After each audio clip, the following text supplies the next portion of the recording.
সবাই ভালো আছেন তো? আপনাদের মূল্যবান সময় আমরা নিচ্ছি, যে জন্য নিচ্ছি সেটা হয়তো ইনশাল্লাহ আপনাদের কাজে লাগবে। আমরা এখানে আসার মূল কারণ হচ্ছে যে আপনাদেরকে আমরা যাতে আমাদের মেন সেবা কার্যক্রমের সাথে যুক্ত করতে পারি এবং আপনাদেরকে কিছু বিষয়ে সচেতন করতে পারি। আমাদের উঠান বৈঠকের উদ্দেশ্য হচ্ছে মানুষের, আপনারা তো আমাদের কাছে যেতে চান না, অনেক সময় যেতে পারেন না, অনেক সময় আপনারা সংকোচ বোধ করেন যে ওখানে গেলে আমাকে কি বলবে স্যারে, সেজন্য স্যার নিজে আপনাদের কাছে আপনাদের দুয়ারে চলে আসছে সেবা দেওয়ার জন্য। ঠিক আছে, আপনারা একটু ধৈর্য ধরে আমার কথাগুলো শুনবেন, আশা করি আপনাদের কাজে লাগবে। অস্থিরতা করবেন না দয়া করে, হ্যাঁ, যাওয়ার জন্য। আমি প্রথমে যে বিষয়টা আমরা আজকে আপনাদের সাথে শুধুমাত্র যে বিষয়ে আলোচনা করব সেটা হচ্ছে যে বাছুর গরু, বকনা গরু আর গাবি গরু, এই আপনাদের তো এগুলা বেশি। বাছুর, বকনা এবং গাবির যত্ন সম্পর্কে আলোচনা করব, ঠিক আছে? তাহলে আমার প্রথম বিষয়টা হচ্ছে যে কেন বকনা গরু সময় মতো ডাকে আসে না। এটা অনেক অনেক গরু আছে যে যারা এখন মনে করেন বিভিন্ন অনেকে কৃত্রিম প্রজনন করতেছেন, উন্নত বাচ্চা হচ্ছে, দেখা যাচ্ছে যে বাচ্চাগুলা সময় মতো ডাকে আসে না। ডাকে আসা বুঝেন? গরম হওয়া। ডাকে আসা তো আপনারা বুঝেন, তাই না? যে ডাকে আসতে কি করতে হয়, গরু দিয়ে বীজ দিতে হয় অথবা কৃত্রিম প্রজনন ইনজেকশন দিতে হয়। তাহলে আমার অনেক গরু আছে যে আমাদের এখানে অনেক মানুষ আছে যাদের গরুগুলা দেখা যাচ্ছে যে 13 মাসেও ডাকে আসে, আবার কারো গরু 2.5 বছর 3 বছরও ডাকে আসে না। এটার একটা সমস্যা। তো এই সমস্যাটা কেন হয়ে থাকে? প্রথম কথা হচ্ছে যে আমাদের মধ্যে যেসব মানুষের ক্ষেত্রে দেখেন, আমাদের মধ্যে যেসব মানুষ আছে, মনে করেন মহিলা আছে, দেখা যায় যাদের শরীরের অবস্থা খারাপ বা ওজন কম, তাদেরকে ডাক্তাররা কি বলে, তোমরা একটু ভালো খাওয়া দাওয়া খাও, একটু শরীরটা সুন্দর করো, তারপর বাচ্চা নাও, তাই না? তো এখন গরুর ক্ষেত্রে কিন্তু দেখা যাচ্ছে যে অনেক গরু খুব দুর্বল, ছিন্নকায়, গায়ের মধ্যে মাংস নাই। তো যখন আপনি এই গরু কি হয়, এই গরুকে যখন আমরা করি তখন সে ঠিকভাবে কি করতে পারে না, বাচ্চা কনসিভ করতে পারে না। শারীরিক দুর্বলতা, দেখে টানলে শুয়ে যায় গরু, এখান থেকে এখানে নিয়ে যাওয়া যায় না। তো এই গরু কিন্তু সহজে ডাকে আসবে না। তাহলে প্রথম আমাদেরকে এই গরুর সমস্যা হইলে আমরা যখন ডাকে আসবে তখন আমাদের একটা চিন্তার কারণ হয়ে যায় যে আমার, অথবা যেসব গরু ছোট অবস্থায় ভালো যত্ন পায় নাই, দুধ খেতে পারে নাই, বা দুর্বল, পেট বড় হয়ে গেছে বা কৃমি সংক্রমণ হয়েছে, তাদের ক্ষেত্রে কিন্তু এই সমস্যাটা হইতে পারে। এই গরু কিন্তু সহজে ডাকে আসবে না এবং সবসময় দুর্বলতা পরিলক্ষিত হবে। তাহলে প্রথম আমরা যারা মানুষ আছি তারা কি আমরা সময়ের মধ্যে কৃমিনাশক খাই কিনা? আগে আমরা খাই, আমরা নিজেরাই খাই না, কিন্তু আমরা কিন্তু দেখা যায় যে বিভিন্ন ধরনের কৃমি সংক্রমণে ভুগি। আমাদের ছোট বাচ্চা যেগুলো আছে এগুলোর পেট বড় হয়ে যায়, তারপর সুতা কৃমির সমস্যা হয়। এগুলা কিন্তু যা হয়, যেটা কারণে হয়, যখন হয় তখন আমরা যদি সারাদিন বিরিয়ানি খাই তাও কাজে লাগবে না, কারণ আমি যেটা বিরিয়ানি খাচ্ছি সেটা কৃমি খেয়ে ফেলতেছে। এখানে আসছি শুধুমাত্র গরুর জন্য না, মানুষের জন্য বলতে আসছি।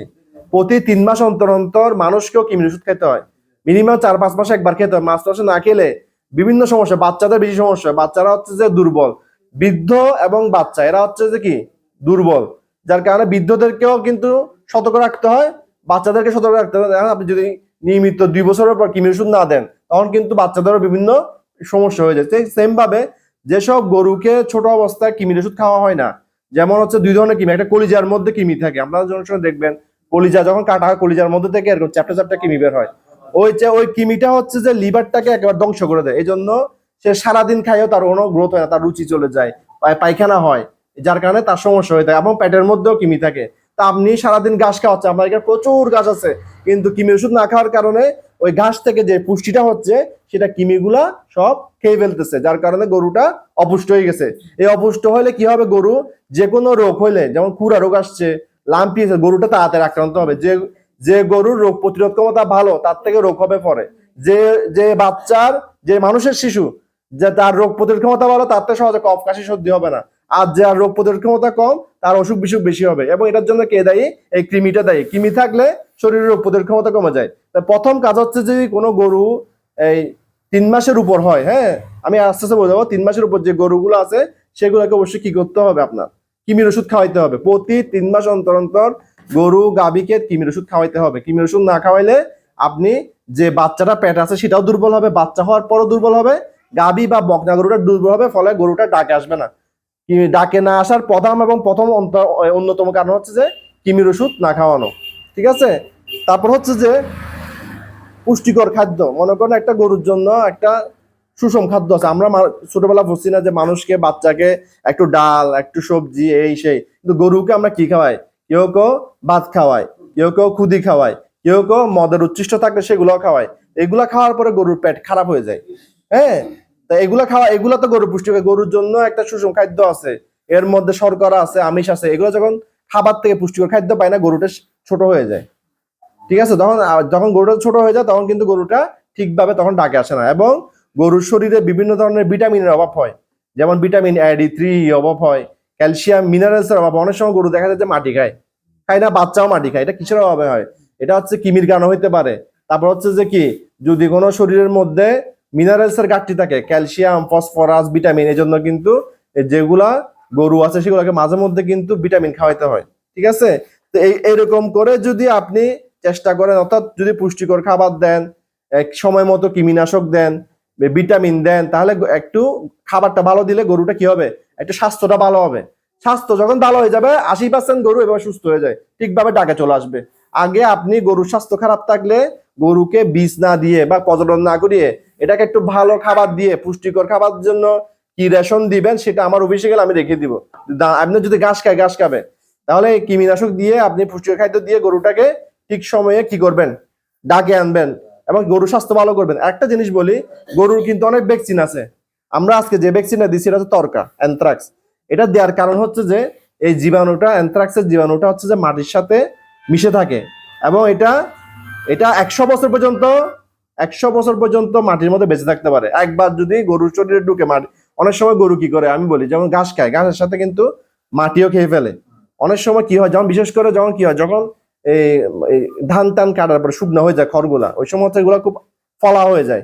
ওই সময় গরুর জিব্বা যদি ওখানে কেটে যায় ধানের, সরি, এই ঘাসের সাথে, তখন কি হয়, ওইখানে তো যে মাটি যদি ওইদিকে লাগে, ওইটা মাটির রক্তের মধ্যে দিয়ে গিয়ে গরুকে আপনাকে চিকিৎসা করার টাইম দিবে না, পেট ফুলে যাবে, মল দাঁত দিয়ে রক্ত চলে আসবে এবং গরুর শ্বাসকষ্টে গরুটা কি হয়ে যাবে, মারা যাবে। আপনি চিকিৎসা করার কোনো সময় পাবেন না, ডাক্তার ডাকার সময় পাবেন না। এই মারাত্মক রোগটা এই সিরাজগঞ্জে বেশি হয়, কারণ ওরা এখানে গরু বিভিন্ন জায়গায় ফেলে রাখে, খালে বিলে পড়ে থাকে, কুকুর বিড়ালে খায়, শিয়ালে খায়, ওটা মাটির সাথে মিশে জীবাণুটা যখন চলে আসে, তখন কিন্তু এখানে কিন্তু তরকা হয়। আমি পাইছি, গত বছর কিন্তু আমি এখানে তরকা পাইছি, অ্যানথ্রাক্স পাইছি। এই জন্য কিন্তু আমরা আজকে আপনাকে যে টিকাটা দিছি, এই টিকাটা খুব মূল্যবান টিকা। কারণ হচ্ছে যে এই টিকাটা, এই যে রোগটা, খুরা রোগ হইলেও টাইম নেয়, মানে মরার টাইম নিবে, বেঁচে থাকবে বা ভালো হইতে পারে, লাম্পি হইলে ভালো না, কিন্তু তরকা যদি, অ্যানথ্রাক্স যদি হয়ে যায়, এটা একদিনের মধ্যে মরে যাবে। সকালে দেখবেন, সকালে ভালো গরু দেখছেন, পরের দিন সকালে দেখবেন যে গরু কি মরে গেছে, রাতে ভালো ছিল, সকালে উঠে গরু মরে গেছে। এই জন্য কিন্তু আমি মনে করছি যে এই টিকাটা আপনাদের এখানে আগে দেওয়া দরকার। সেজন্য কিন্তু আমরা অ্যানথ্রাক্সের টিকাটা আপনাদের এলাকায় আগে দিছি, কারণ এটা তো সময় নেয় না গরুর জন্য। এরকম কিন্তু গরুর আরো টিকা আছে, যে বাদলা টিকা আছে, গলা ফুলা টিকা আছে, খুরা টিকা আছে, লাম্পির টিকা আছে। তো সবগুলা টিকা যারা দিয়ে থাকবে তাদের কি হবে না, রোগগুলো হবে না। আর যদি টিকা না দেওয়া থাকে, আপনি প্রত্যেকবার অসুস্থ হবে, চিকিৎসা খরচ করবেন, টাকা পয়সা খরচ করবেন, রোগ হবে, কিন্তু প্রতিবার যখন রোগ হবে গরুকে একবার করে দুর্বল করে দিয়ে যাবে। মনে করেন আপনার একটা জন্ডিস হইলো, জন্ডিস হওয়ার পরে কি আপনার স্বাস্থ্য, জন্ডিস তো সুস্থ ভালো হবে? এটা তো আপনার এখন এরকম গরু একটা যদি খুরা রোগ হয় বা এই গলা ফুলা হয় বা পাতলা হয়, গরুটা ওই সময় ওষুধ চলার কারণে, ওষুধের রিয়েকশনের কারণে যে দুর্বলতা হবে, ওটার কারণে ওর মাংসটা বৃদ্ধি হবে না। আপনি সময় মতো এটাকে মোটা তাজা করে বিক্রি করতে পারবেন না। গাভী হলে দুধ কমে যাবে, দুধ পাবেন না। এই জন্য আমরা কি করি, পোলিওর জন্য কি করি, আমাদের আগের সময় পোলিও হইতো, এখন আমরা পোলিওর টিকা দিচ্ছি। এখন রোগ হওয়ার আগে রোগটাকে প্রতিরোধ করতে হবে, রোগ হওয়ার পরে চিকিৎসা করে লাভ নেই। আমাদের জন্য বাচ্চাদেরকে আমরা কি দিচ্ছি, টিকা দিয়ে দিচ্ছি, তাই না? পোলিও না, জায়গা পোলিও হচ্ছে, এখন পোলিও হলে পা পঙ্গু হয়ে যাবে, চিকিৎসা নেই। তেমনি তরকা হলে তো মরে যাবে, চিকিৎসা নেই। এই জন্য আমরা কি করছি, নিজেদের উদ্যোগে আমরা আপনাদেরকে এই তরকাটা দিয়ে যাচ্ছি। এখন বকনা গরুকে সঠিক সময়ে ডাকে আনতে করণীয়তা আমি বলছি, যে প্রথমে আপনাদের আরেকটা বিষয় বলি নাই, যেটা হচ্ছে যে কৃমিনাশক টিকা। আরেকটা হচ্ছে যে আপনাদের এলাকাটা হচ্ছে যে পাহাড়ি এলাকা, এখানে প্রচুর ঝোপঝাপ, তারপর হচ্ছে যে ইয়া আছে, ওই যে আপনার পোকামাকড় বেশি, আটালি আছে, তারপর হচ্ছে উকুন আছে, এগুলা গরুরে সবসময় কামড়ায়। কিন্তু একটা ভালো বৈশিষ্ট্য হচ্ছে যে পাহাড়ি যেগুলো গরু আছে এগুলো এটা সহ্য করতে পারে অনেক সময়, কিন্তু ওভার বেশি হয়ে গেলে সহ্য করতে পারে না। অনেক গরু ছাগল দেখবে যে গায়ের মধ্যে পোষ পাথরের মতো ঘা হয়ে গেছে, মানে জায়গায় জায়গায় দাগ দাগ হয়ে যায়। এটা হচ্ছে যে, এবং মশামাছির সংক্রমণ বেশি, যার কারণে এখানে গরুর থেকে কিন্তু সবসময় কিন্তু এই গায়ের আটালি, খুসলি, অ্যালার্জি এগুলা বেশি থাকে। কিন্তু যেগুলো মনে করেন যে শাহিয়াল, ওই যে লাল গরু, ওগুলো বড় গরুর বীজ বা ফ্রিজিয়ান গরু, এগুলোর থেকে যখন যদি এই মশা মাছি কামড়ে, এগুলোতে বেশি অসুস্থ হয় বেশি। একটা মনে করেন আপনার একটা গরুকে আপনি একটা পাহাড়ের মধ্যে ছেড়ে দিচ্ছেন, ছেড়ে দেওয়ার পরে প্রতিদিন এটাকে 500টা কামড় খেতে হচ্ছে কিসের, পোকামাকড়ের।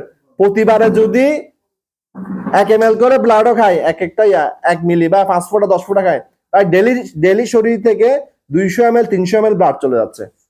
বুঝতে পারছেন?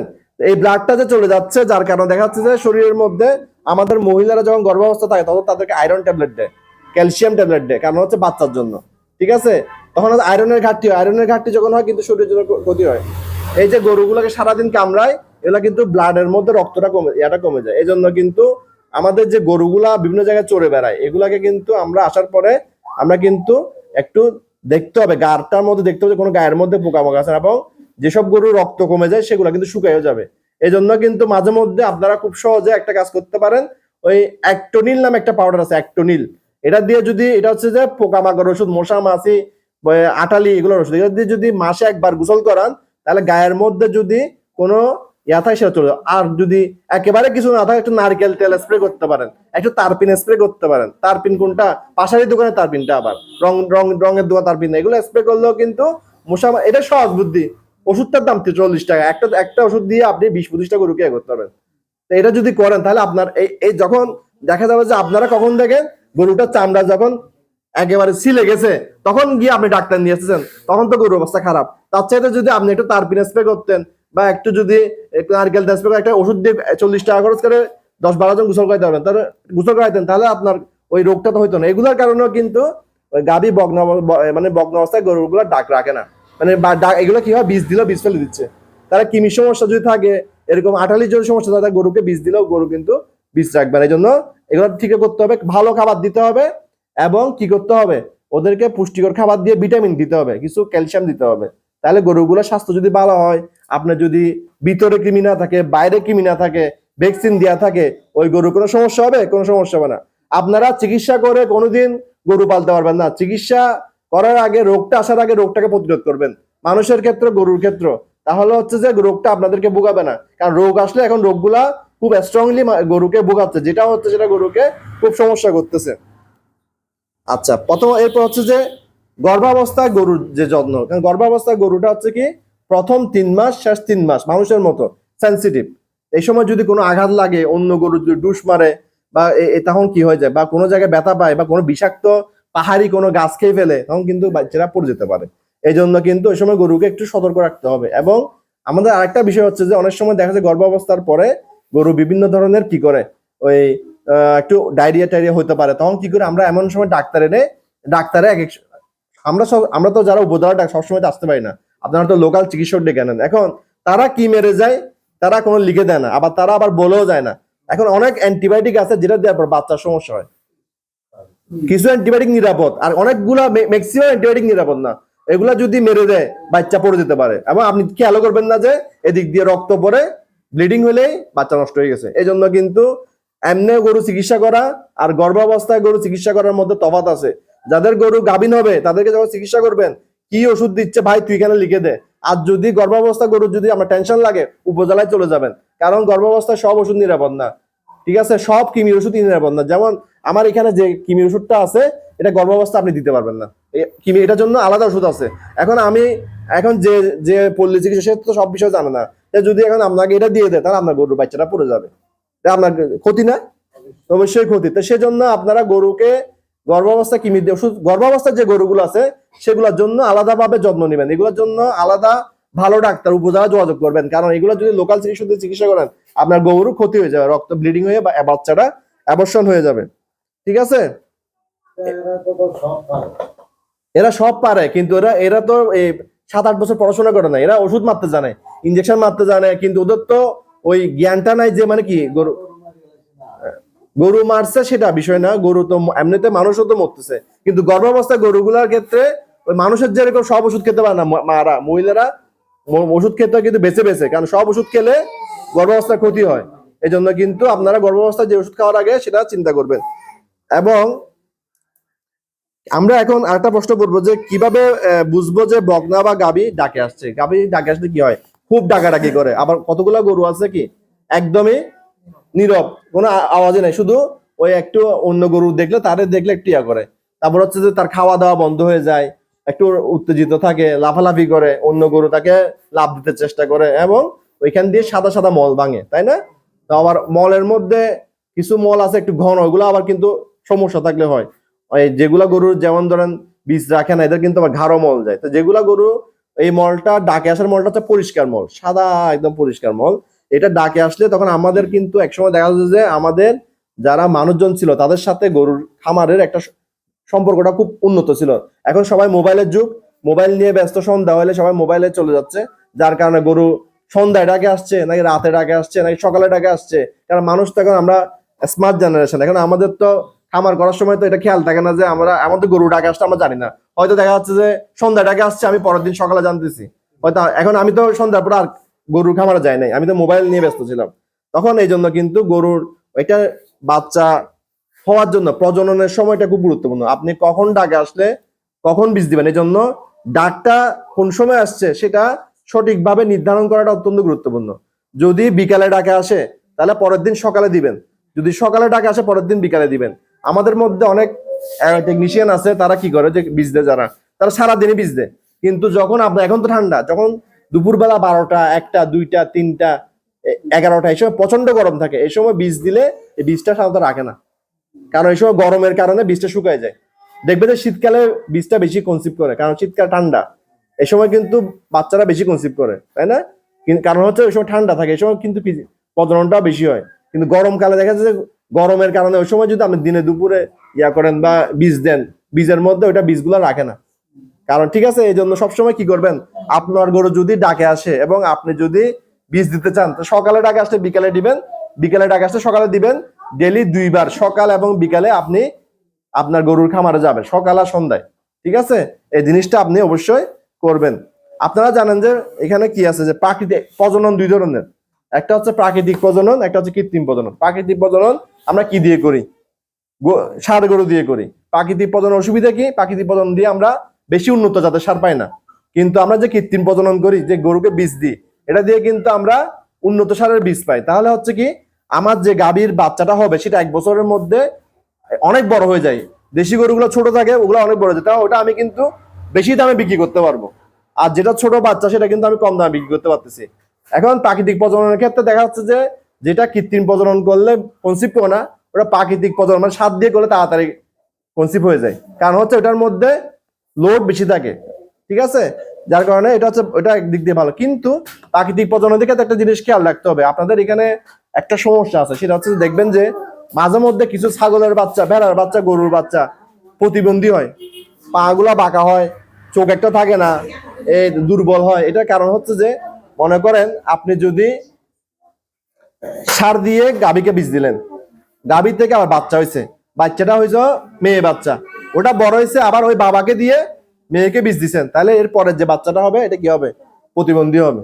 এটা হচ্ছে যে নিজেদের মধ্যে যদি এটা যদি ইয়া করে, ওই একই সার দিয়ে আপনাদের এই একই সার দিয়ে যদি করে, নিজেদের মধ্যে যদি প্রজনন হয়, তখন ওই সারগুলা যে বাচ্চা মানে বাবাকে দিয়ে যদি আবার ভাই বোনের মধ্যে ইয়া করে বীজ করান, এগুলা করলে এই বাচ্চাগুলা দুর্বল হয়, এগুলা কিন্তু দুধও কম দিবে, মাংসও কম হবে, প্রতিবন্ধী হবে। এই জন্য কিন্তু এই জিনিসটা খেয়াল রাখবেন, কোন সার দিয়ে কোন বাচ্চাকে বীজ দিচ্ছেন, কোথায় ছাড়তেছেন, কোন গরুর সাথে বীজ, এটা কিন্তু খেয়াল না রাখলে আপনার আস্তে আস্তে গরুগুলো মজে, আমাদের চিটাং ভাষায় বলেছে কি মজে যাবে, এগুলো মানে দুর্বল হবে, পা ভঙ্গু হবে, হাঁটতে পারবে না, বিভিন্ন রোগে আক্রান্ত হবে, এগুলো সমস্যা হবে। এই জন্য নিজেদের যেসব গরুর বাচ্চা আছে নিজেদের মধ্যে প্রজনন করবেন না।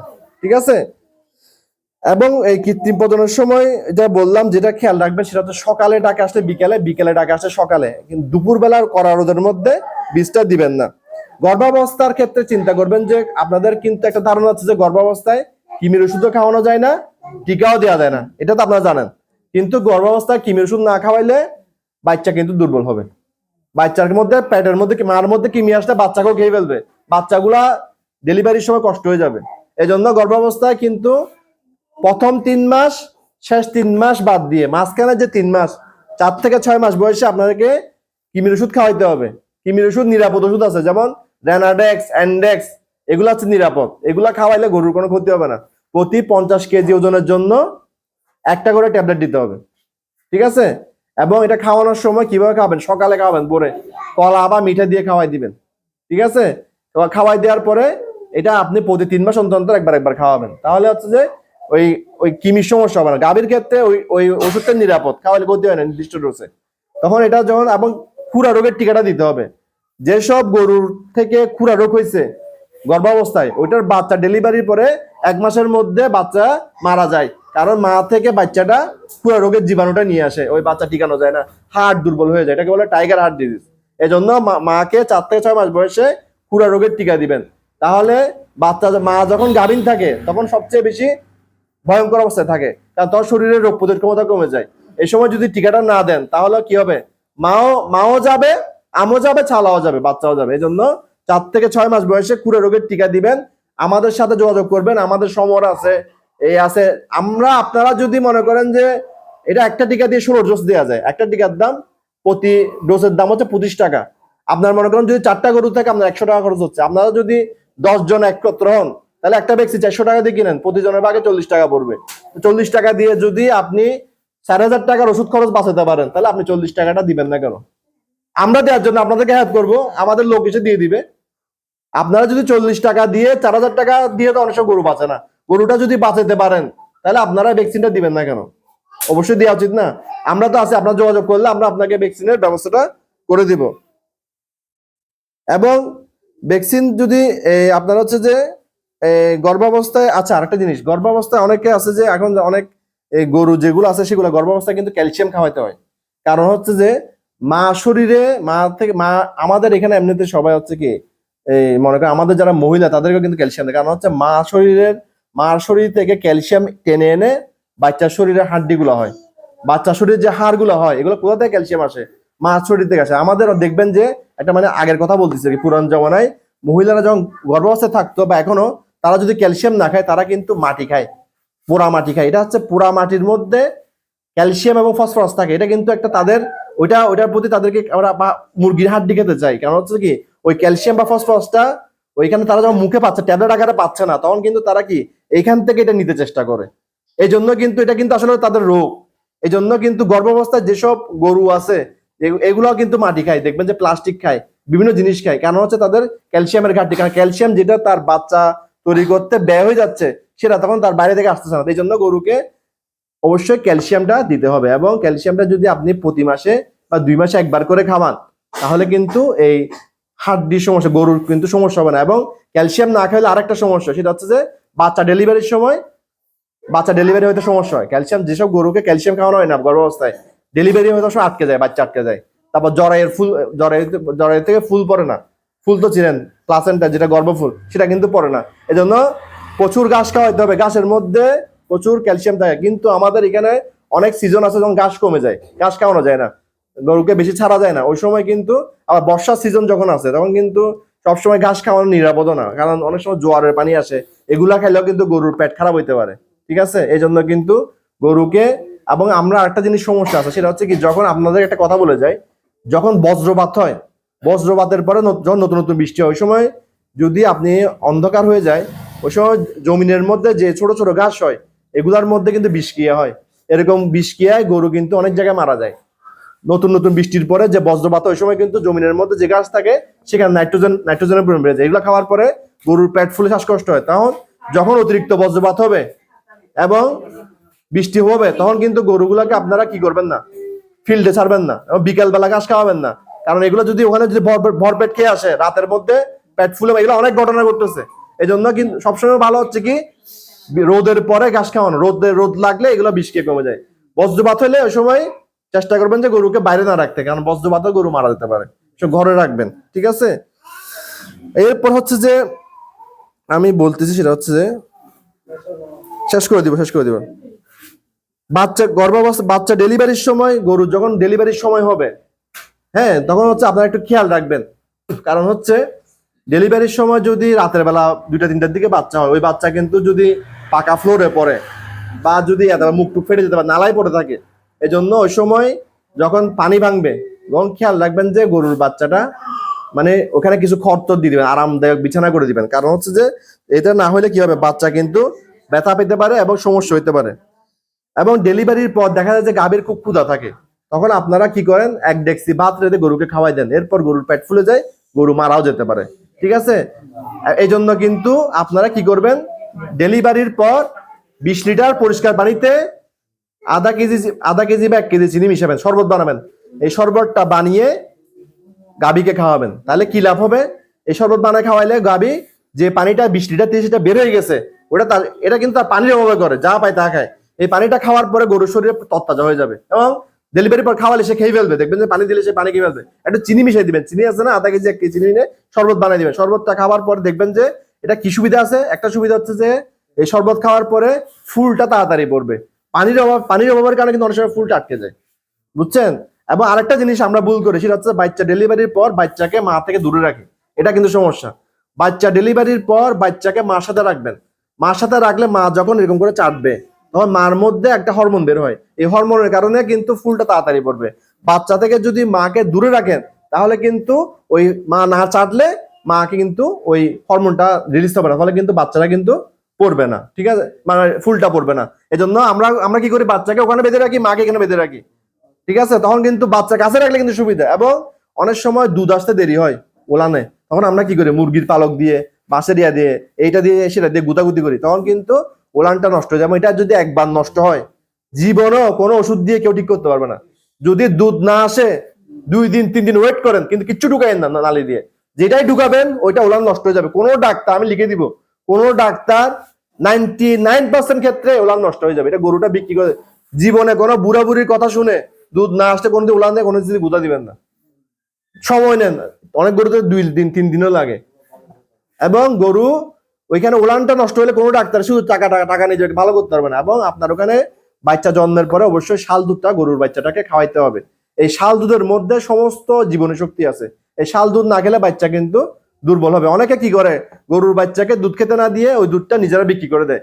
পরে ওই বাচ্চাটা যদি 1 বছর বয়সে 50 কেজি 100 কেজি হওয়ার কথা হচ্ছিল, ওটা হয়ে যায় 30 কেজি, ফ্যাট ফুলে যায়, আর শরীর মাতে শক্তি পায় না। এই জন্য বাচ্চার যেটা হোক, যদি বাচ্চার ওজন প্রতি 10 কেজি ওজনের জন্য 1 লিটার দুধ খাওয়াইতে হবে বাচ্চাকে। যদি 20 কেজি হয়, তাহলে সকালে 1 লিটার, বিকেলে 1 লিটার। এই দুধটা যদি সে না পায়, তাহলে এই বাচ্চাটা 1 বছর পর মজে থাকবে, এটা বড় গ্রোথ হবে না। এজন্য বাচ্চাকে আমরা মনে করি কি, গরু বাচ্চা দিচ্ছে, বাচ্চাকে না খাইয়ে মানুষকে বিক্রি, কিন্তু আপনার 1 বছর পর যে লাভটা আপনি বাচ্চাটাকে পাবেন, ওটা যদি মনে করেন যে বগনা হয়, তাহলে এটা অনেক বড় হবে। আর যদি সার হয়, এটা অনেক বড় দুধ খেলে। কিন্তু দুধটা পর্যাপ্ত না পাওয়ার কারণে বাচ্চাগুলো ছোট হয়ে যায়। ঠিক আছে, এই জিনিসটা খেয়াল রাখবেন, বাচ্চারা দুধ পায় এবং এটা 1 বছর পর এটা কিন্তু বড় হয়ে যাবে। আর যদি 1 বছর পর কিন্তু বাচ্চাটা আপনার মারাও যেতে পারে। ঠিক আছে, এবং গর্ভাবস্থায় যে ফুলটা আছে, এটা যদি আপনি হাত দিয়ে টেনে বের করেন, এটা কিন্তু টেনে বের করার জন্য অস্থির হয়ে যাবে না, চেষ্টা করবেন যে হাতে না টানতে। কারণ যেসব গরুর গর্ভফুলটা হাত দিয়ে টেনে বের করছে, অধিকাংশ ক্ষেত্রে দেখা গেছে যে এগুলো আবার দিকে ডাকে আসে না, 6 মাস 1 বছর ডাকে আসে না। পরে আপনারা কি করেন, সুন্দর করে নিয়ে কষাইকে দিয়ে দেন। টানার সময় কি হয়, ওই যে ওখানে জড়াই হতে হ্যাঁচকা টান লাগে, এই জন্য কিন্তু সমস্যা হয়ে যায়, বিভিন্ন সিস্ট হয়ে যায়। এই জন্য কিন্তু চেষ্টা করবেন কি, ওটা নর্মালি ফেলতে। এই জন্য আমি বলছি কি, গরুকে বাচ্চাকে কাছে দেওয়া, শরবত খাওয়ানো, এগুলো কিন্তু বলছি। এবং বাচ্চা জন্মের পরে গরুর বাচ্চা, ছাগলের বাচ্চা নাভি কিন্তু কাঁচা থাকে, ওইখানে যদি ময়লা মাটি লাগে, ওখান থেকে কিন্তু অনুষ্ঠান হতে পারে। এই জন্য বাচ্চা জন্মের পর নাভি যখন কাঁচা থাকে, এটা যদি 15-20 দিন কাঁচা থেকে যায়, অনেক সময় দেখা যায় কি ওদিক দিয়ে ছিদ্র হয়ে ভিতর থেকে আতুরিগুলা বাইরে নেমে যায়। এই জন্য নিয়ম হচ্ছে যে বাচ্চা জন্মে শুধু সামান্য 20 টাকা 25 টাকা খরচ করবেন, পটাশ চেনেন, পটাশের গুঁড়া গরম পানি দিয়ে দিয়ে নাভিটা শুধু পরিষ্কার করবেন। এতে হবে কি, নাভিটা শুকায় যাবে। অনেক গরুর বাচ্চা, আমাদের ছাগলের বাচ্চা দেখতেছি যে মানে 1 মাস হলে ছিদ্র, এই ছিদ্রটা হচ্ছে নাভিটা না শুকার কারণে। ঠিক আছে, এই জন্য ওইটাকে কিন্তু ওখানে নাভির মধ্যে কি করবেন, ওষুধটা দিয়ে সবসময় কিন্তু এটাকে এই করলে, এই ভায়োডিন বা না দিলে এটা কিন্তু সমস্যা হবে না। এবং গরুর বাচ্চা আমাদের খামারগুলো লাভে যায় না কেন, গরুর বাচ্চা বা ছাগলের বাচ্চা হলে এগুলা 1 মাসের মধ্যে অনেক বাচ্চা মরে যায়, অনেক বাচ্চার হাঁটু ফুলাই ফেলে। কারণ হচ্ছে যে গরুর বাচ্চা মা থেকে দুধ খাওয়ার জন্য দৌড় দেয়। আমাদের ফ্লোর গুলো হচ্ছে কি খুব পিচ্ছিল, মানুষ গেলে মানুষও পড়ে যাবে।